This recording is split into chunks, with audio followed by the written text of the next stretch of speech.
Hey guys, welcome to another episode of Amber Unfiltered. Today I wanted to talk to you about something that I've been thinking about for a few weeks. Side chicks on reality TV, especially as it pertains to like Black or Latino women or women of color. But before I do that, don't forget to like, comment, and subscribe. Also, if you want to cash at me at AmberUnfilteredShow, that'd be greatly appreciated. So I I will not be doing any more Love and Hip Hop Miami reviews because I think the rest of the season has been trash. It's been going down the toilet, and I hate to say that because it was actually one of my favorite franchises outside of Love and Hip Hop New York. Obviously, that's not on air anymore. Also, Love and Hip Hop Hollywood was really good. Who was it? Color Me Pink, I think it was, that said she wished that would come back, and I agree 100% because that one was really, really good, and I love the cast and just like the storylines. But I feel like Love and Hip Hop Miami is just, they don't know what to do, so they're just making up shit. You can tell it's very produced, heavily produced. You can tell that they're just throwing people together to see what sticks. But some of the connections or conversations, or what the hell? I'm sorry, that scared me. I think it's my dog sniffing the door. Anytime I record, him and Nick go in Nick's office, and like Stanley, he gets very antsy. So I just heard, psst. I thought he was over there. That's why it sounded like a little water hose or whatever. But anyway, sorry about that. But I feel like they don't know what the fuck to do with the show. They don't know what direction to take. They're adding a whole bunch of people that don't make sense. I really don't like Pinky Doll. She gets on my nerves. She sounds a little bit slow when she talks. I'm sorry. Like, hi, it's Pinky Doll. Like, I think she thinks she's more talented than she actually is, and she's just aggravating. I don't like Ching Diamond on there anymore, especially after how she came at Zoe and how she turned on her so quickly. But anyways, that's not what this video is about. So I've been watching still. I kind of watch it just as like a little escape, but the season has been getting dumber and dumber and the episodes stupider and stupider. I'm just like, can you please have this go off air? It's been on for like 4 or 5 months almost. I was like, that's actually pretty long for Love and Hip Hop. Isn't it on? I actually don't know how many weeks it's on, but I was like, can y'all film the reunion? I'm hoping after this next episode or so that is over, because I'm like, this is really annoying. But the storyline, I think, it's not even just her. There's other girls on there and other franchises as well. I even want to say I don't watch it anymore because I think it's terrible. Love and Hip Hop Atlanta. Jasmine, the girl that was dealing with Kirk when he was still married and is still married and had a baby on with him. I don't want to say baby on him. He had a baby on Rashida. But the thing that got me was Amada's storyline with Alan. And I was just like, oh, this makes sense why she acts the way that she acts when he pops up, because she still had feelings for him, which was pretty obvious because she was very emotionally charged whenever she would respond to him so viscerally. And it's like, you can only be responding to someone like that unless you are not over them or you still currently have feelings, which I feel like is both. And she should have known better. I think that that's so disrespectful to the other women, even though she might not know his wife. She could, I have no idea. I think as a woman, just to empathize with another woman and be like, I don't want to hurt her, even though I don't know her, even though I don't owe her anything per se. But I just think that it was so desperate and thirsty the way she was begging for this man to leave his wife for her, but also to be with her. I think that that was so sad. And I was like, why are Black women so comfortable being side chicks? Like, it even makes me think of like Tara and Amina on, was it Love and Hip Hop New York, when they were fighting over Peter Guns because Peter was lying to them. I was like, the man is the common denominator, bro. Like, he's the one that makes you a side chick. He's the one that lies to you. He's the one that fills your head up with shit that's not true. They're saying they're gonna leave, but then their actions say something else. But I just hate that for us, because I'm like, that is a long-standing narrative in the Black community, especially about Black women, and it fucking pisses me off because we're so much better than that. I know white women, Indian women, women of other races who have done this as well, but I think for me, it hits different when it's the Black woman. Even what is the situation with Nikki Muderis and LeAngelo Ball? I think he left her after she just had their second baby, and he's with a Black girl now. She's literally stunning. Both of them are pretty. But he's with a Black girl and she's all on social media bragging and ranting. And I'm like, why would you be okay with that? If he hurt her, what do you think he's going to do to you? Like, and you're talking about you're pregnant. I haven't seen no stomach. So I'm like, baby, is she actually pregnant or is she lying? Like, I hope she didn't lie about her pregnancy. If she was pregnant and lost a baby, my condolences go out to her, because loss of a child is not funny. It's not something to speak lightly about. But I just think that it is so tacky how side chicks or girls that are dealing with people that they know are taking, like, what makes someone do that? And I understand shit does really happen. You be getting caught up. Sometimes you're young. Sometimes you're in a traumatized or vulnerable state. Like, I understand. I try to give people grace with that, but I'm like, you knowingly knew and you still went through with it. Like, how did she get engaged to him when he was still legally married? And I'm like, what does his wife think? Does she watch the show? Does she know what's going on? What does Alan tell his wife? What does Alan tell his family? Not even just like his wife, but like his daughters, his, anybody that he cares about or is close to, his friends. He doesn't even care about how he looks. He's so macho and he's so sexist and misogynistic, he doesn't even care. But it broke my heart seeing Amada break down like that. Even though I know she knew about the wife and she still continued and carried on with Alan knowingly, I did feel bad for her because I was like, to see her break down like that, that actually really bothered me. The way that she was like, she looked like she like reverted back to a little girl. Like, please love me. Like almost looking like for her dad's validation or looking for love in all the wrong places type of thing. And I was like, why doesn't she value herself? And when she was asking Alan, like, when will you see value in me? When will you see worth? And I'm like, honey, you need to look inward. Same thing with Shay. If you think about it, she was kind of a side chick with Fabo. Maybe not from the beginning, but isn't there some overlap? She said something about 11 years, but then he had another serious girlfriend for 5 or 6. So I'm like, you knew what you were doing. And remember with Scrappy, how she was? Remember even with, was it Pleasure P? Like, it breaks my heart that Black women subject themselves to this. Because I'm like, you deserve better. You deserve someone who's going to be honest with you, respect you, love you, not play games, support you, protect you. That's the thing I really have an issue with. It's like their self-esteem is so low, their trauma is so unresolved that they don't even care what type of treatment that they get. And I'm like, these girls are fly, rich, funny, successful, smart, badass. And I'm like, you're still subjecting yourself to the lowest of the low. I'm even thinking about like, even though, well, actually, I don't know if she was, but even though Princess, to my knowledge, was not a side chick, I'm just like, the way that Ray treated Tiara, I don't know how to say her name, excuse me, and like kind of looping her into his mess and then like dipping and dabbing with Princess and Tiara and then pitting the women against each other. That's the part I hate the most. I'm like, you need to have the smoke for the man, not the woman. Even if she knew and she might have some type of connection to you, you still need to go to the man because he's the one that started it. Even with Kirk and Rashida, I'm like, bro, how did Rashida take him back? How does she trust him again? I would never trust him again. She looks so mentally exhausted. She looks physically exhausted. You're defending this man tooth and nail and he doesn't even care about you. That makes me so mad. I just think, I hate the glamorization of side chicks on reality TV. Even online too, I see it a lot. I'm trying to think, are there any examples of it? Good Lord, I can't think of it. But when girls come out and expose guys, like who was that girl that just came out and exposed Future? I think I watched, whose channel was it? It was a light-skinned Black girl who was like in the exotic dancing world or whatever. And I'm like, but Future's had several relationships. And I think she's mentioned dealing with him for 5 years. I don't remember the girl's name. She's a pretty girl. But she sounds kind of a little bit crazy, a little bit. I'm like, she with the shits. I'm like, Future might not want to try that because she's giving me like Angela Bassett and like waiting to exist. I was like, you might not want to fuck with sis. But it makes me so sad when side chicks come out and then they get a platform. That makes me so mad too because I'm like, you're better than that. And I'm like, is that all you want to be known for? Remember fucking Summer Bunny?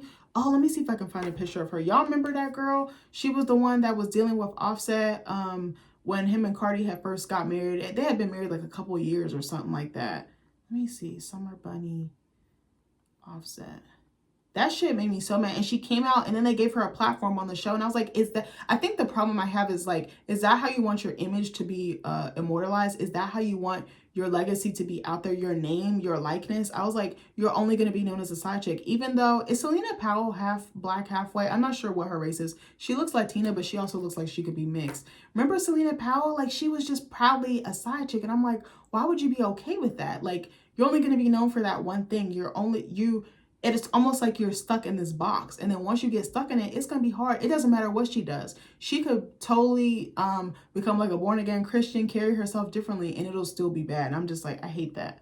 Yeah, I'm trying to see. Ooh, I used to think she was cute, but maybe this picture is bad. But y'all remember her? She was on Love and Hip Hop, I think. And they were trying so hard to give her a storyline. And I was like, no, I'm trying to think. Is there a better picture of her? Yeah, she had like the green hair. I remember her and I thought she was kind of goofy. And you know, it'd be crazy work when the guys be cheating with the girl that look exactly like them. And I'm just like the person that they're already with. And I'm just like, are you dumb? I'm like, so you have a type. You really do have a type. But I think I just hate that for Black women because I'm like, you deserve so much more. We're so much more than that. And I understand you can believe lies that someone tells you. Some people are very smooth at talking. Like, they're smooth talkers, they're charming, they're very manipulative, they know exactly what to say, how to say it. And I feel like people like that, guys like that, they're like they're like sharks in the water. As soon as they smell that first drop of like insecurity, low self-esteem, whatever the case may be, bro, they're on you. It's almost like blood to them. Like, they smell it from a mile away, and once they know it, they have you eating at the palm of your hand. To see Amara beg, and then to see her beg, but then MJ's like in vicinity, and I'm like, I know she doesn't want MJ. I don't even know why she's pretending to give him the time of day, because she knows she still wants Alan. And what kills me about MJ is he's like, Alan messed up our relationship, and I'm like, no, sweetheart, Amara did. When she decided, I don't even know if they were still together when her and Alan started dealing with each other. That part is so unclear to me, but I'm like, you should be looking at Amara. I don't even know why you would want to double back with a woman who didn't respect you enough not to deal with your homeboy, and then get knocked up by him, engaged by him, and is still begging for him all this time later. How old are the girls? 2 or 3, 3 or 4? I'm like, this is a long time to be groveling after somebody that clearly doesn't want you. He plays with you when he wants to. He sleeps with you when he wants to, and you continue to give him access. And I think that's the worst part about it, is like, you don't know when to say no. He knows what he can and can't do because you don't have any limits. You don't have any boundaries. It should just be a co-parenting relationship. But I think I hate, bro, this topic makes me so blown. Again, I feel like I keep saying the same thing over and over, but it's very glamorized. And it's like, that label is definitely slapped on like Black women and Latino women, I feel a lot, but definitely, or even like Afro-Latino or like Caribbean women or things like that. But I definitely see it a lot with Black women. There's white women, Indian women, whatever the case may be, that deal with this, but it's like normalized, and it's like almost glorified. And I was like, that sends such a bad message. And it's like, you can't go back and erase that. Like, what if your kids see this one day? Like Amara, like, her girls are going to see this one day. How do you explain to your daughters, oh, your dad and I, we, like, you know, when kids ask questions like, oh, how did you guys get together? Well, he was married and we were dipping and dabbing, doing our thing, and then here you are. Like, how do you explain that? And then you could create a generational curse by doing that. Like, wasn't her mom, her parents, I think there was something similar that happened. Was his dad married and then like had a whole family and was dipping and dabbing with Amada's mom? I'm pretty sure, or something to that effect. Even if he wasn't married, maybe he was already in a committed relationship, got her knocked up, and then here comes Amada. And I'm just like, you're setting a precedent. You want to set a very good example for your kids. And I understand, again, mistakes can be made, but she can pivot. She can pivot by learning to love herself, going to therapy, doing the inner work. Amada is a very beautiful, talented woman. That I cannot take away from her. She does not make smart decisions. She does not love herself. And it is evident in the men that she chooses. She continues to choose men that use and abuse her, but also don't respect her. I remember when she first started, she was talking about the type of men she was dealing with. She has a pattern. She has not broken that pattern. She is not breaking that cycle. And it's literally insanity. It's the definition of insanity, because she keeps doing the same things, expecting a different result. The way that Alan was speechless like Jiminy fucking Cricket when she was bearing her soul, her heart to him, that let me know everything I needed to know. Even fucking Flo. I guess, I don't know, would Flo be considered a side chick? Let me back up. Actually, let me back up. Remember Marlene brought what was that girl? That girl that he had been cheating on Flo with throughout their marriage, and he started dating her, and for real dating her. Remember, he was like courting her, he took her out to eat, and then he brought her to Gael's restaurant rebranding or reopening. And I was like, what was Marlon thinking? I was like, he knew exactly what he was doing. That tit for tat shit. Marlon and Flo deserve each other. But what really killed me was the lady that, I don't remember her name. She kind of looked like a knockoff of Claudia, now that I'm thinking about it. Claudia, the girl that Flo was claiming she was in a relationship with, but we know she wasn't. That was just her flavor of the month, child. But it's giving Baskin Robbins, babe. But I was like, Marlon, or no, I'm thinking the girl that Marlon brought, I'm like, why do you think you're special? You really think he's going to just stop cheating? He's going to be a clean man? He's going to stop his fuckboy ways? I was like, he cheated on his wife. This is a woman he slept to, took vows under God with, had children with. So if he cheats on her, do you think you're exempt? Because you're not. You're really not. And I'm just like, I don't know how she could take him seriously. I don't know how she could think that they're in a real relationship. And I'm like, he's just using you as collateral damage and as a pawn to get back at his wife because he's mad at her. And he knows it'll get a reaction. Like, Flo was justified in her reaction because he was trying to get under her skin. He was pressing that button. But I also felt bad for the guy that she was with, because I was just like, damn, like, I think he was there for TV and for his career, but I think he kind of did have some interest. And I think he was also collateral damage. I was like, he seemed like a cool guy, like a nice guy. I don't really know him. He was cute too, but I was just like, Flo and Marlon have this tit for tat thing where they like use other people to get back at each other. And I'm like, yeah, y'all both go. Yeah, what's the saying? When we go low, we go to hell, or whatever the saying may be. When you go low, I go lower, type of thing. They have that dynamic in their relationship. And I think Marlon probably has created it. I wouldn't be surprised if, actually, no, I don't want to put that on Flo because I don't actually know the history of their relationship.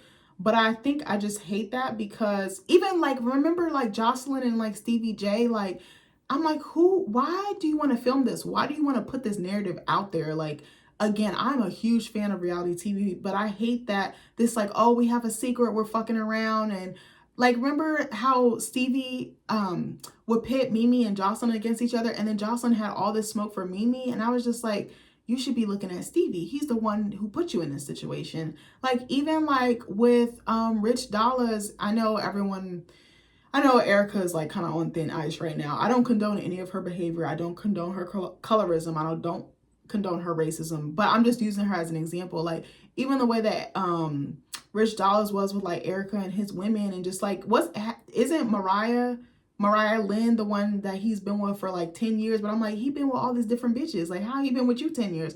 That always trips me out. I'm just like, no, bro. Like, how can you be comfortable hurting yourself like that and setting yourself up for failure? Because this person is not going to leave that other person. They can tell you that. They can lavish you with all the things, but it's like, damn, like, being a side chick is not cute. It's not something to write home about. It's not something to brag about. Okay, you're going to get a bag. You're going to get a nice meal. You're going to get your back blown out, whatever the case may be. But it comes with strings attached. Don't you want to be able to be with your partner in public without having to worry about, am I going to get my ass beat by his wife, his girlfriend, whatever the case may be? Like, me, again, I said in a previous video, I'm a one woman kind of, let me back up. I'm a one man kind of woman. Jesus, I was talking too fast. But I just don't understand it. And I wish that there were better narratives of like more healthy relationships, more healthy marriages. I feel like a lot of the marriages and relationships or dynamics I see on reality TV, they're not very good. They're not very good examples of like love or black love or whatever the case may be. There's a lot of like tension. There's a lot of like drama. There's a lot of infidelity. There's a lot of like pain.